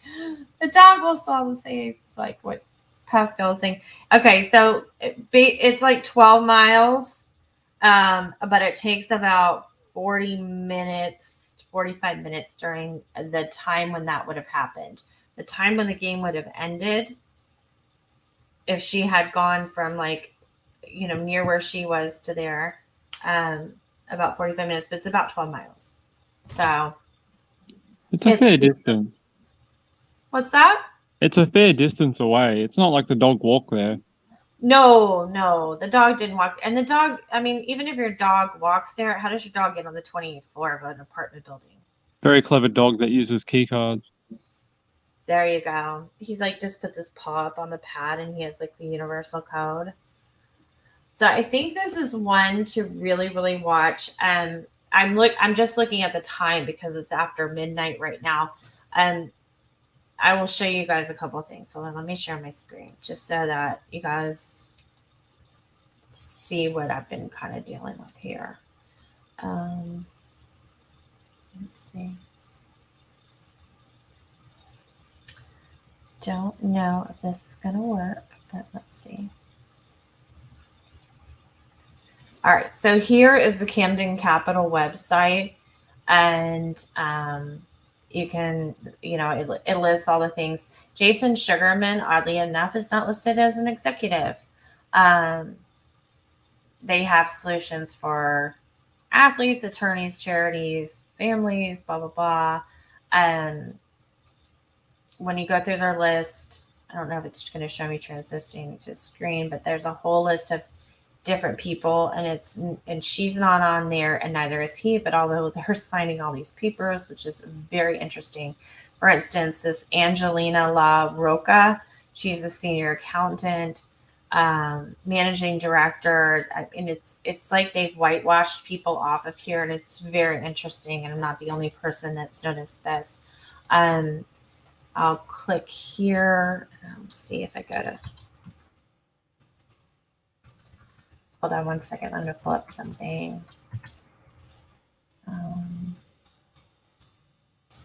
Okay, so I'm going to pull this up, and then I have to reshare my screen. And we can go and look at all of these together in detail if you guys find this interesting. I find it extremely interesting. So this is the SEC documents from 2019 or June 27, 2019. SEC Commission versus Jason Sugarman. And then the case number. And obviously, like, this is multiple pages. I'm not going to read it for you, but I can definitely highlight it for you. It says that today they charged a Los Angeles man for his role in a fraudulent scheme to gain undisclosed control over 2 registered investment advisors so that he, his partner, and their associates could steal $43 million of client funds they purported to invest in Native American tribal bonds. So I want to point something out here. In the financial world, when you talk about investment advisors, that is not a person, okay? That is an entity. That is the business. And I think they used, hold on, let me partner and their associates. So here is my analogy for you guys. If if a law firm is to a lawyer, a law firm is to a lawyer as an investment advisor is to a investment consultant. So the advisor is not a person, they're the firm, but it makes it that because of the language, it makes it sound like a person, and people get confused when they read things like this, wanting to know who the advisors are. And so the advisor here would be Camden Capital, not a person. So it goes on to say that the SEC alleges that Jason Sugarman, formerly associated with a registered broker-dealer and investment advisor, so investment advisor is a firm, okay, directed the scheme along with Jason Galanis, whom the SEC has previously charged with securities fraud. According to the SEC's complaint, Sugarman secured financing to acquire control of investment advisors, again, firms, not people, so that he and his associates could use client funds to purchase Native American tribal bonds. The SEC further alleges that Sugarman and his associates gained control over the disposition of the bond sale proceeds, and that although the proceeds were supposed to be invested in annuities to benefit the tribal corporation and then repay the bondholders, Sugarman and associates instead misappropriated the proceeds for their own benefit. I'm telling you guys right now, today, for a fact, Jason Sugarman has not been told he's not allowed to participate in this industry anymore. The firm is not suspended. The broker agents are not suspended. They're still on FINRA, which is FINRA.org. You can look up people's names, and it'll tell you if their licenses are valid and charges against them. If you ever invest with anybody, please, please, please look up anybody you invest with on there, because why this place is still in business, I do not know. Jason Sugarman still has access to that money, and to the best of my knowledge, still has access to be spending it the same way his partner was charged. Misappropriated the proceeds for their own benefit. The commission has previously charged Galanis and 7 other individuals for their roles in the tribal bond scheme. Galanis, who pleaded guilty to parallel criminal charges arising from his role in the tribal bond scheme, is currently incarcerated. And then it goes on to say that there's a lot of other stuff, but that Jason Sugarman aided, abetted, covered up. This is the official complaint. Let me just make sure you guys can see this on StreamYard. And I hope, yep, you can. I hope I'm not like digging way far too into this tonight, but this investigation by the FCC was very, very thorough. They investigated the firm for 3 years. They bankrupted a Native American tribe. They used the money to for themselves. It said Sugarman carried out the scheme with 8 other individuals who have already been charged by the commission: Galanis, Devin Archer, who was just called Archer, Bevan Cooney, Hugh Dunkerley, John Galanis, Gary Hurst, Francisco Martin, and Michelle Morton, together the previously charged defendants. Galanis and his father, John Galanis, kicked off the centerpiece of the scheme in March 2014 when they convinced Native American Tribal Corporation, I cannot say this, I think it's the Waupomni Lake Community Corporation, or WLCC, to become the issuer of limited recourse bonds that the father-son duo had already structured. The tribal bonds or the bond, and the proceeds from the bond sales were supposed to be used for the tribal corporation. So it goes on and on and on. And Sugarman, 37 pages on this suit. 37 pages. And you can look up the litigation online. And I was making phone calls today. Anytime I could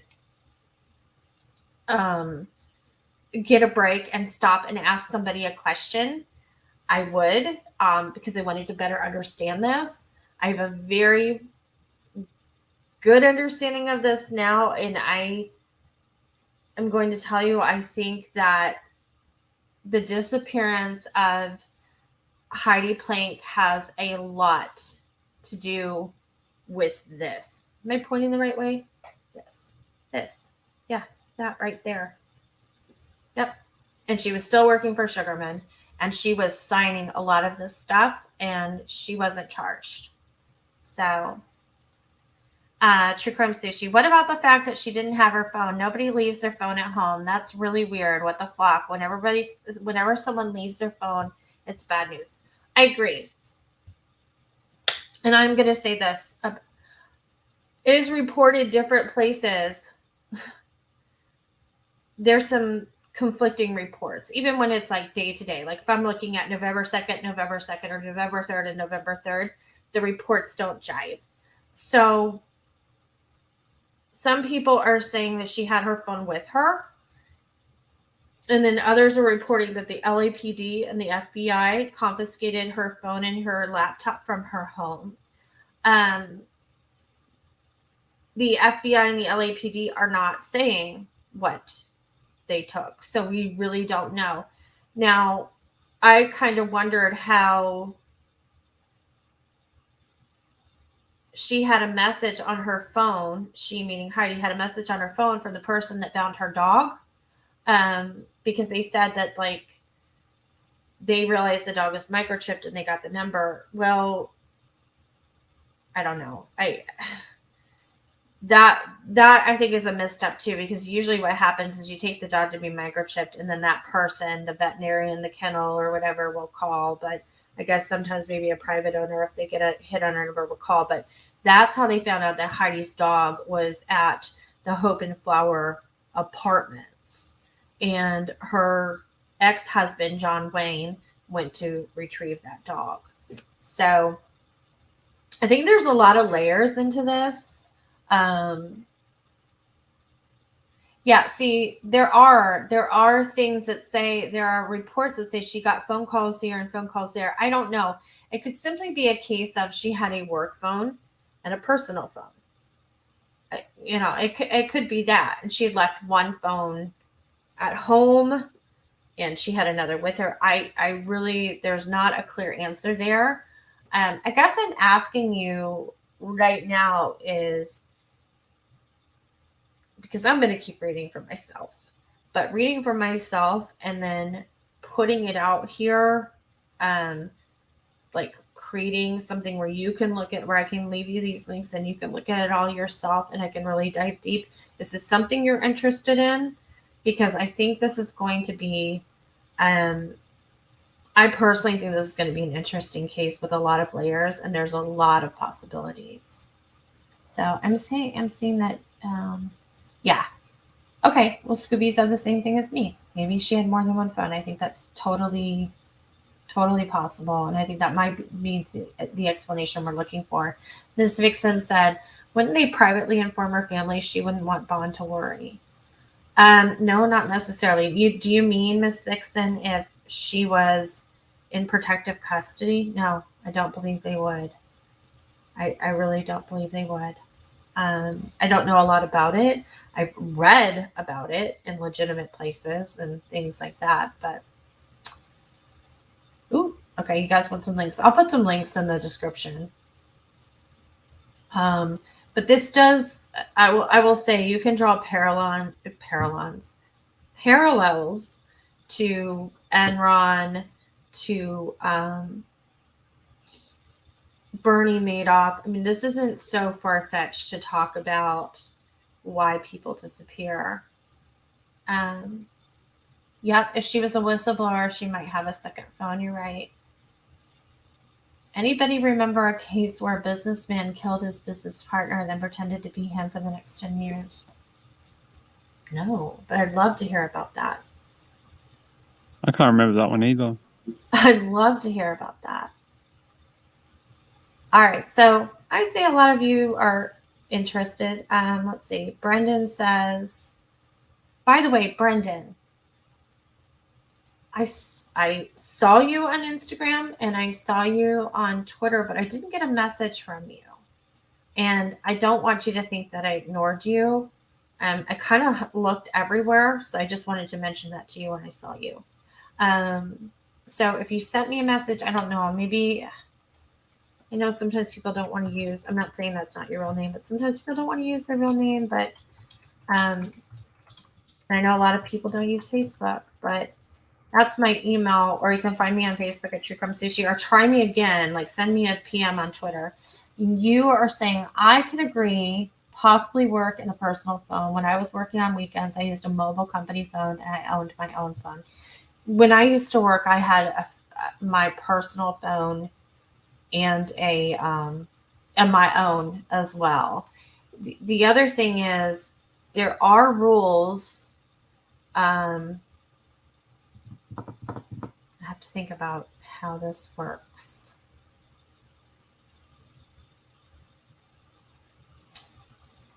She wouldn't necessarily be talking to a client on a cell phone because no, she could talk to a client on a cell phone. There's just rules of communication between when you have an SEC, when you register with FINRA and you're a broker agent, there are specifics about the rules of communication. We can go over that at another time, but that would dispel some of the cell phone things too. So it's just a lot to explain. But okay. So, okay. Ed Shin killed his business partner. All right. Hold on. I'm writing it down. Ed Shin and Chris Smith. Okay, We Ed had a case here in Australia where a girl became so infatuated with a friend, she murdered the friend and basically assumed her life for a period of time. Oh my God. Like single white female? Yeah, very similar, but they were teenage girls. Oh, wow. What was it? What are the people's? Can you give me the people's names in that case too? Yeah, I can email you about it. Yeah, please do. Let's see. Chris Hill says she just watched Dateline or Forensic Files on that, I think. Rolex is how the victim was identified. Cannot remember the names. So he just told me, just for your reference, it's Ed Shin, Shin, and he killed his business partner, Chris Smith, Smith. I'm definitely going to look that up. Thank you. I love, like, isn't it weird that that's going to be like my relaxing thing to do before I go to bed tonight? Like, oh, it's not work, or, you know, I'll look this up. Yeah, I'm just like, oh, you're lurking and listening. I'm thinking about you, just so you know. You're on my mind and will remain on my mind, okay? Love you. So, I think that's going to wrap it up for tonight. What I'm going to do is I'm going to package this up. I probably won't put the links in the description tonight because it's late and I have to be up early. But I will put them in there tomorrow. I'll put them up on all my socials. So you have them, the links to the court documents, the FINRA registrations, the website, like, you know, as much as everything that I have. You guys look at that. And then I will break this down, this part of it down for you because, yes, as Ms. Vixen says, extremely suspicious. It is, no pun intended, I put money on it that it has something to do with this. I will be really surprised if it isn't random or if it's some random abduction, because this level, when you're signing documents on $60 million, and your whole company is under investigation, and you're the person, I mean, it's either the clients or the people you work with. It's one or the other. And it looks like to me on initial, on this initial landscape that she was set up for something, and I don't like it. And I think we're going to hear more from this. So, Ping, do you have anything you'd like to add? One thing, just a further thing about Cleo. If you guys want to Google after the show, they have now released the audio of when the cops found her, and she says, "My name is Cleo." Oh, do we have? Let me see if I can get a link for that real quick. I think it's on the WA Police Twitter. Okay, let me go to Twitter really quick. I can close all of this stuff. I have so many tabs open. So,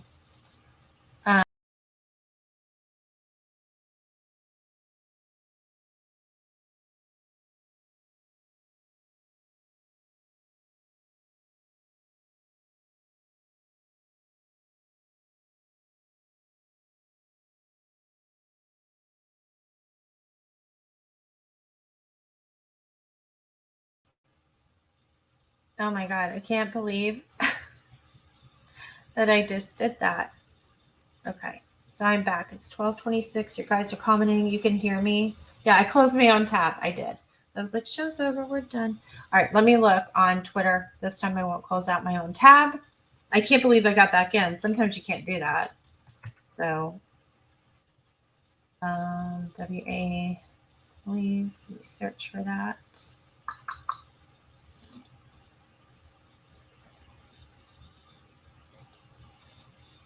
I think I have to add Ping back in too, because I probably knocked him off. I'm still here. Oh, you're still here. Okay, good. So is it just WAPOL? Do you know what the handle is? I think that's it. Yeah.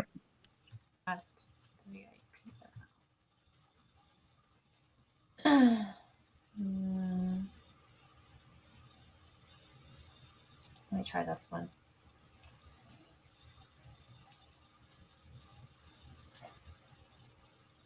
You know what? I have them on. This is not the right place, and I don't want to waste y'all's time. Hold on. I think I can find it here because that's where I was finding stuff last night. Give me a second here.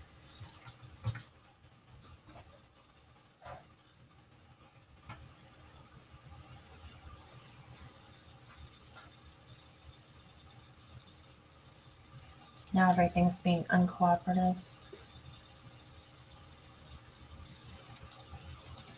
Okay, great. Come on. All right, here we go.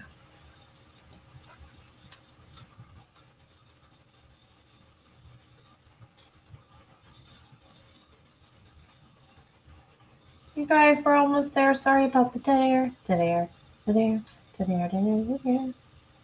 You'll have to sing, Amy. I like the Pink Panther. Oh, I got it. All right. Yay. Okay, hold on one second. Go back to this.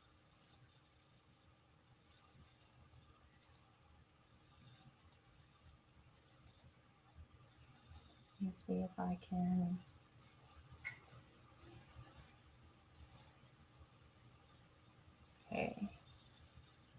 Hold on, let me just pause it because I'm going to have to take myself out of it.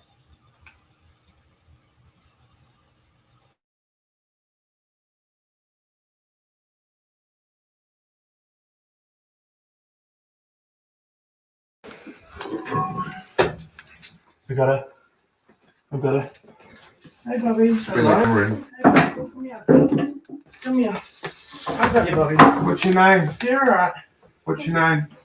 What's your name, sweetheart? My name is Cleo. Your name is You're all Cleo. right. Hello, Cleo.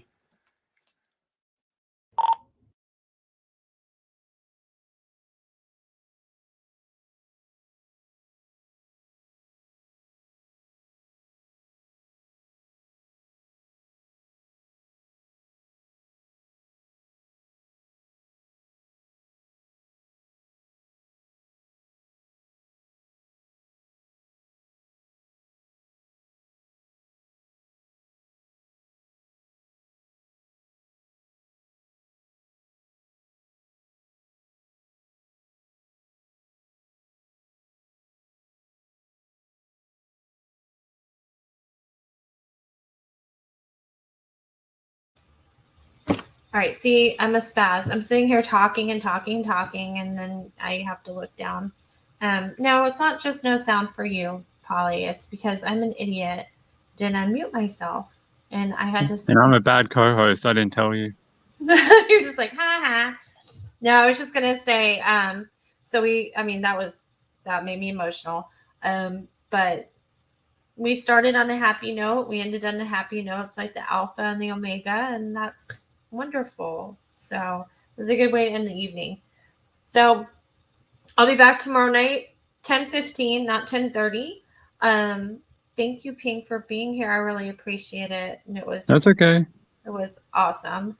And to Tambra, to Rain Dancer, to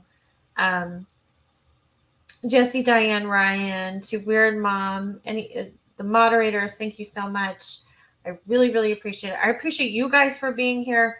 There are a couple ways you can support me, and the biggest way is to hit that subscribe button, to like the video, to hit the notification bell so you never miss a live. If you will comment down in the comment section, that is wonderful. I want to build that relationship with you.